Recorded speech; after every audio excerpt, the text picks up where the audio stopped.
Are you feeling a little rotten because you've been overindulging in candy? Who isn't feeling a little rotten after Halloween? We can help you with that, or at least she can help you with that. We have Dr. Michelle Robin joining us here in the Price Chopper Kitchen to talk about bone broth. So we're doing Bone Broth 101. Bone Broth 101 is kind of the hot new thing right now in the wellness world. But before we talk about bone broth, we want to talk about being November 1st.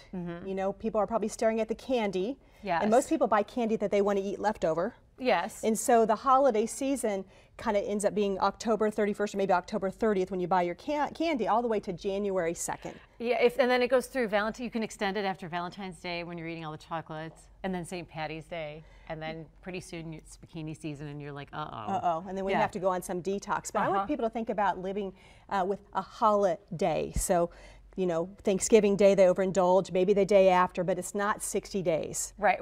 Okay. It's, right. It's one day. It's one day. And, and we talk a lot of times about how do we detox and how can we live our life that we're living clean and we're eating healthy most of the time, and then we plan where we're going to tox out. So I'm going to plan my tox. If I'm going to go out with my friends on Saturday night, have some chocolate, coffee, chocolate, French fries, and maybe some alcohol. So just be mindful. But you brought up bone broth, and I got hurt in a bad accident a couple years ago, and my nutritionist was so great. She brought over bone broth and many other magical things to help me heal. I'm a gluten and dairy free, so I'm not a vegetarian, but I'm gluten and dairy free. So she said, okay, we've got to give your body the fighting chance to heal and put the odds in your favor. So what is bone broth? It's not just boiling like an old pork chop bone in broth. There's a lot of complexities to this. There is a lot of complexities, plus we have a recipe in this book that people can download for free online. But what it is you actually put in a crock pot or a pressure cooker and you let the bones, like let's say a chicken carcass that we tend to throw away, can we throw that into a crock pot and let it simmer for about 24 hours, and it gets out a lot of the minerals and a lot of the nutrients that are in the bone marrow that are really healing not only to the gut but also to the skin and to the general well-being of somebody.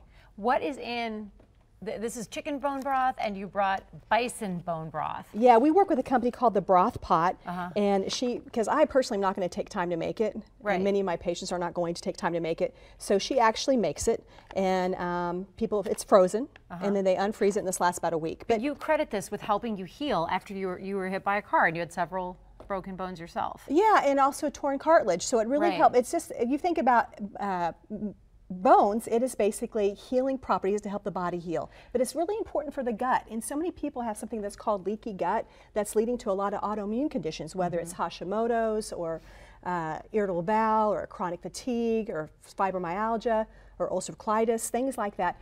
People need to really focus on their gut. You want to be careful if you start doing bone broth. If you're somebody who's living on McDonald's right now, I would not start drinking 2 or 3 cups a day. You're going to be really sick as your body starts to detox. So what is it doing in your body when you're drinking it, and how is it helping you detox? It's actually going in and helping heal the lining of the gut. You've got a hose from here to your anus, and that hose is kind of like a gardening hose. Each part of it does something different to help your body heal. Here you start to chew, and that helps the body send down acid to the stomach, so your stomach says, okay, I need to break down those particles, send it to the small intestine so we can absorb it and put it back to the brain so we can use it. And then it sends everything to the trash can, the large intestine. And so that our gut has become really toxic because of a lot of bad food, and we need to clean it out. Tell us about these other options here, because bone broth, when we first talked about you coming on our show to talk about this, I was thinking it was all savory things that would taste like a dinner or like a meat, but you can put bone broth and make it in sweet things like shakes and brownies and things like that. You can put it in. You can put it in shakes, soups. Yeah. So what I do, I either do this, where I drink this and I have it in a container like a Yeti where I can drink it throughout the day, and maybe do a day where I actually, that's all I drink. And I just kind of do a day detox where I'm just kind of letting my body take a break from all the food and stuff we eat and just let it kind of heal. Or I can do a protein shake with some bone broth protein, minerals and vitamins, and put it in with some milk, maybe banana, throw it in a blender, throw it in a shaker, and I'm good to go. But these are the 3, and they're loaded in protein. These are just 3 of them. Yeah, they're loaded in protein, loaded in vitamins, loaded in collagen, so many great things. Dr. Michelle Robin, thank you very much.